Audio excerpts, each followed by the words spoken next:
Assalamualaikum warahmatullahi wabarakatuh. Salam sejahtera untuk kita semua. Kami mahasiswa Universitas Negeri Makassar, Fakultas Ilmu Pendidikan, jurusan Administrasi Pendidikan, kelas 03, dan dari kelompok 6 proses perencanaan pendidikan.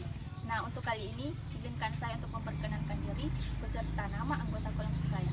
Saya sendiri atas nama Nur Anissa dan Mutmainnah, Nurul Azizah Pratiwi, dan Nur Halijah. Pengertian proses perencanaan pendidikan.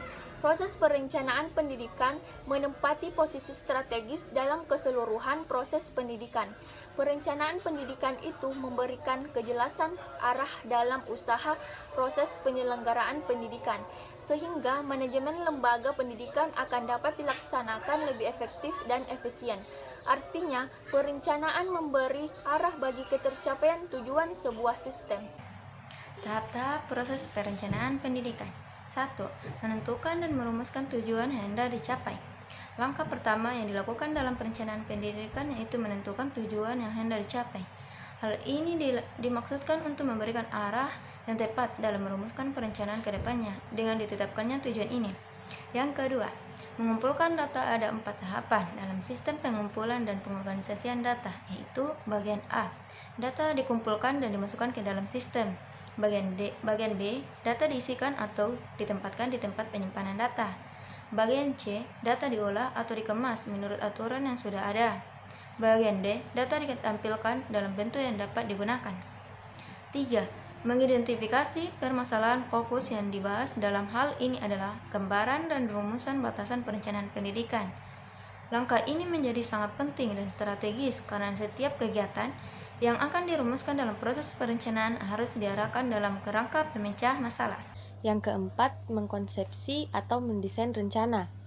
Perencanaan pendidikan akan memberikan kontribusi yang besar jika dapat menilai efektivitas berbagai program yang ditangani. Yang kelima, melaksanakan perencanaan. Tahap pelaksanaan perencanaan pendidikan untuk mewujudkan tujuan yang telah ditetapkan sebelumnya. Yang keenam, evaluasi rencana. Evaluasi rencana merupakan kegiatan untuk menilai tingkat keberhasilan pelaksanaan program atau perencanaan sebagai feedback.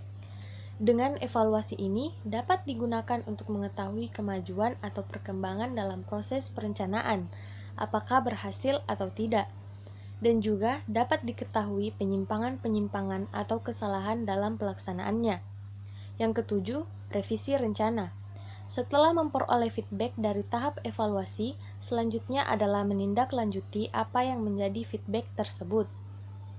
Hal-hal hendaknya diperhatikan dalam proses perencanaan pendidikan. Yang pertama, perencanaan harus didasarkan atas tujuan yang jelas. Yang kedua, perencanaan bersifat sederhana, realistis, dan praktis. Yang ketiga, perencanaan terinci dan memuat segala uraian serta klasifikasi kegiatan dan rangkaian tindakan, serta sehingga mudah dijalankan. Yang keempat, memiliki fleksibilitas sehingga mudah disesuaikan dengan kebutuhan serta kondisi dan